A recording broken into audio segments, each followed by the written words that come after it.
Olá para você que está assistindo, eu sou o professor Gustavo e na aula de Geografia de hoje nós vamos falar sobre a relação entre sociedade e natureza. Então, para a gente começar a aula de hoje, eu trouxe uma imagem que eu quero mostrar para vocês. Aí a gente vê algumas frutas descascadas e embaladas em isopor e plástico. Agora volta para mim.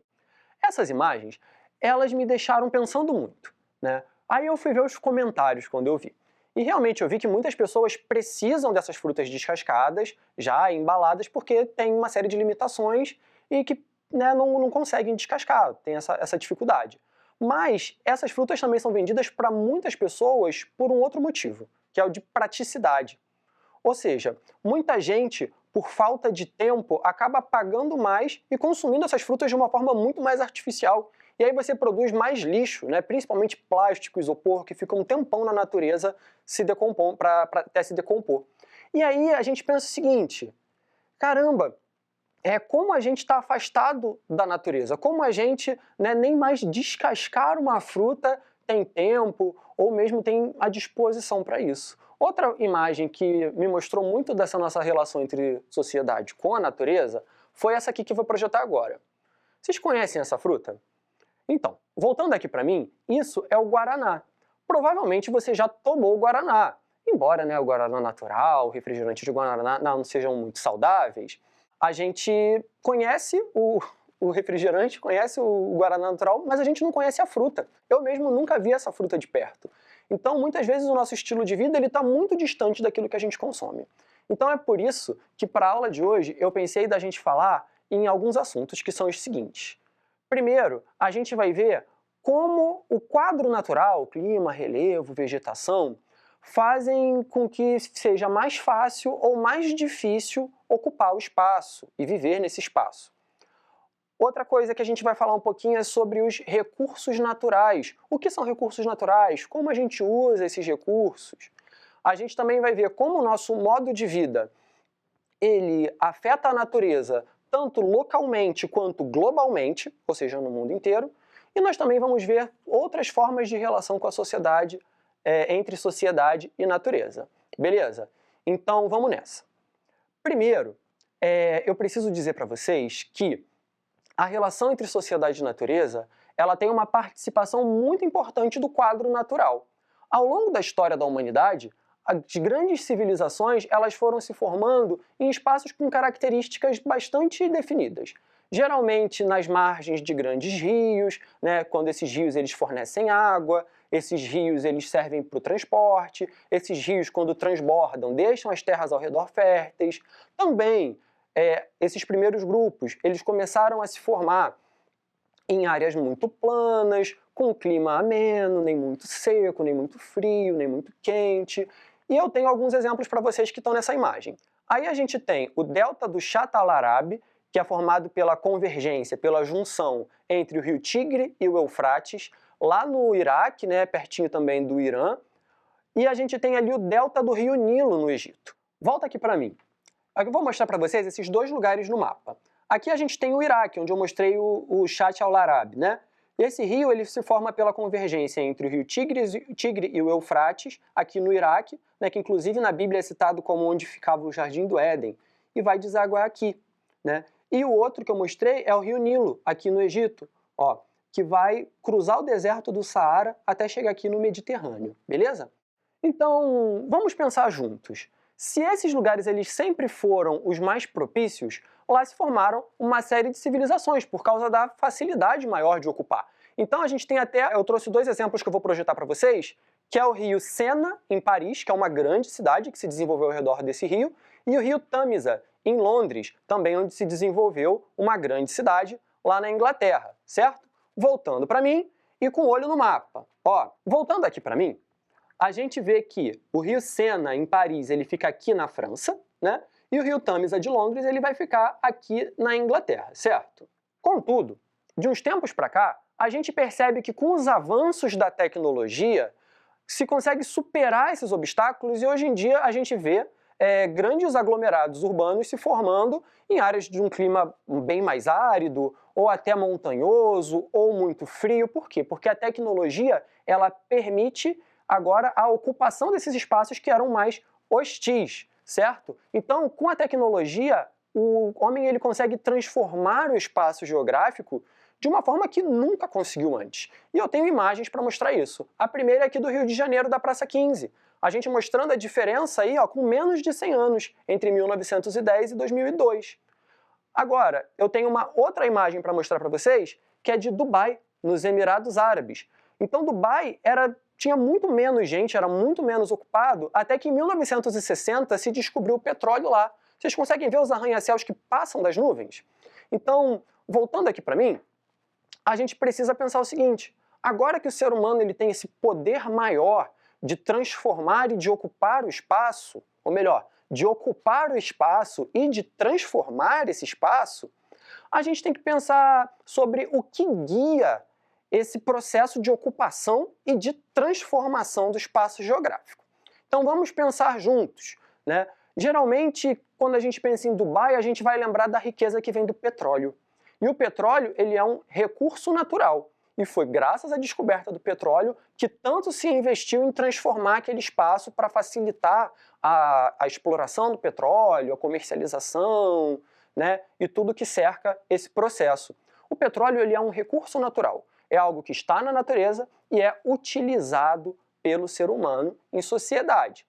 Então, assim como o petróleo, que serve para fazer combustível, serve para gerar energia, serve como matéria-prima, né, se a gente for parar para pensar, tudo que é de plástico tem petróleo na composição, e o plástico ele faz muito parte do nosso dia a dia. Lembram lá da imagem das frutas embaladas?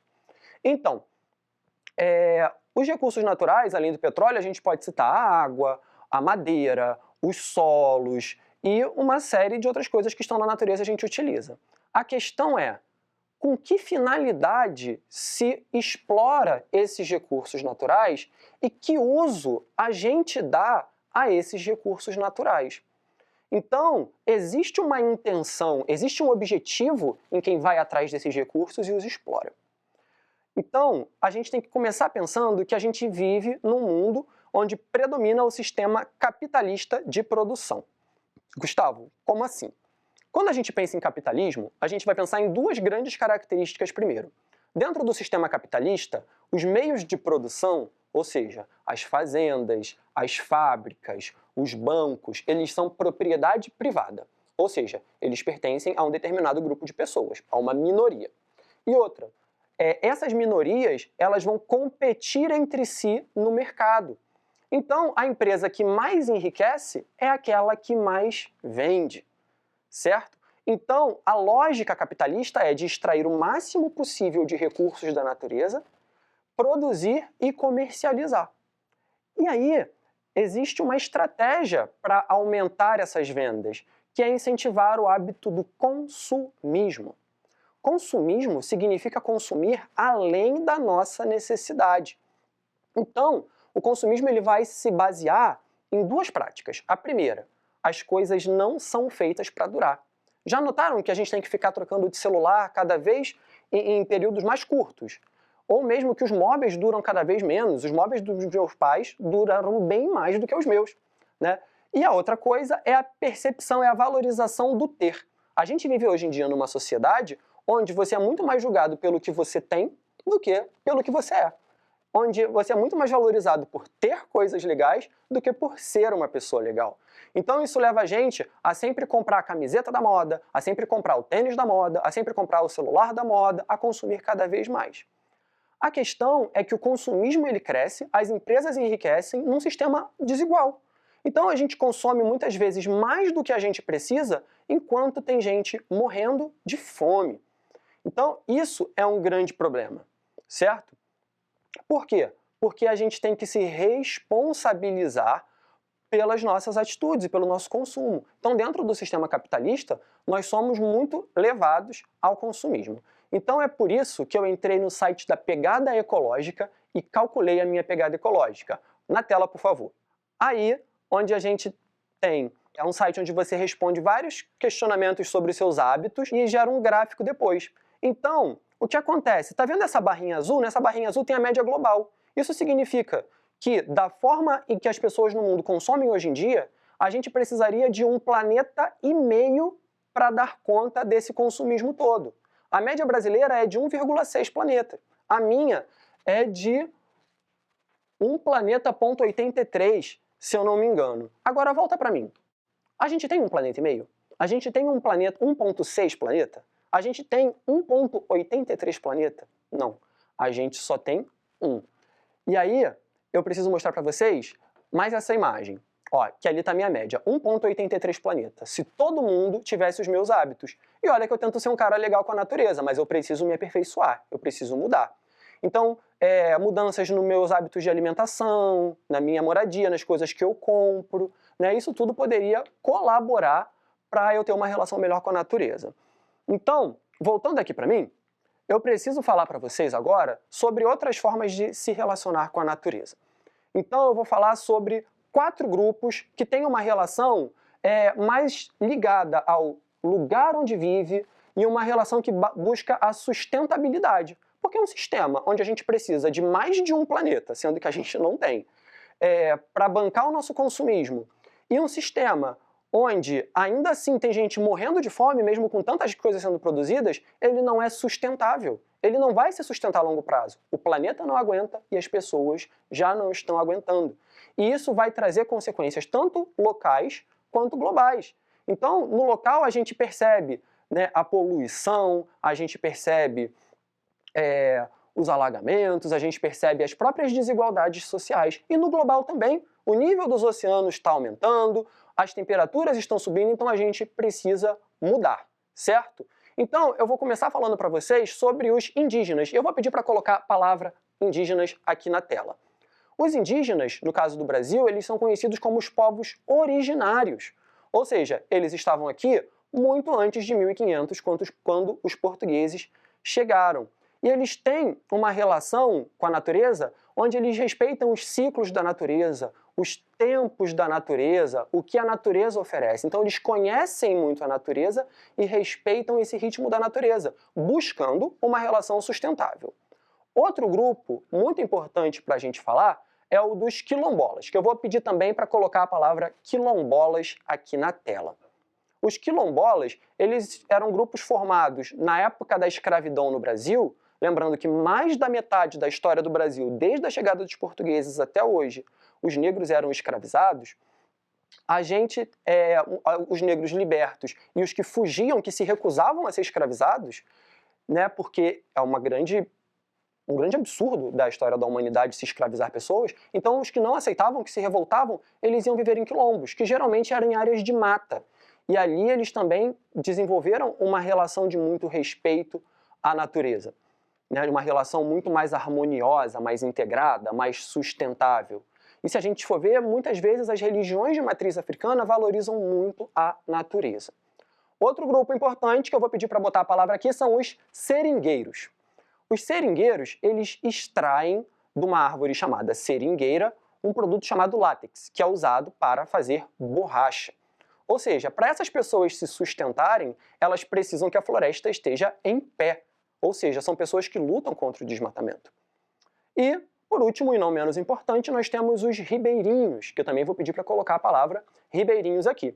Os ribeirinhos são populações que vivem perto dos rios. Eles vivem da pesca artesanal, eles vivem do roçado, né, de cultivar pequenas roças, né, do extrativismo, de retirar frutos da natureza, né, com uma relação também muito ligada à natureza. Por quê? Se você acaba com os peixes ou se você acaba com o solo, você não tem de onde extrair a sua sobrevivência, certo? Bom, então nossa aula está chegando ao fim e eu quero encerrar com um pensamento sobre o consumismo, para a gente repensar um pouco as nossas atitudes. É difícil a gente mudar, porque a gente vive dentro do sistema capitalista e a gente não tem como se isolar, mas a gente pode tentar mudar um pouquinho os nossos hábitos. Então, frase na tela, por favor. Muitas pessoas gastam dinheiro que não têm para comprar coisas que não precisam para impressionar pessoas que não gostam. Essa frase é de Robert Killian. Pessoal, a nossa aula chega ao fim. Eu espero que vocês tenham gostado. Até uma próxima e bons estudos!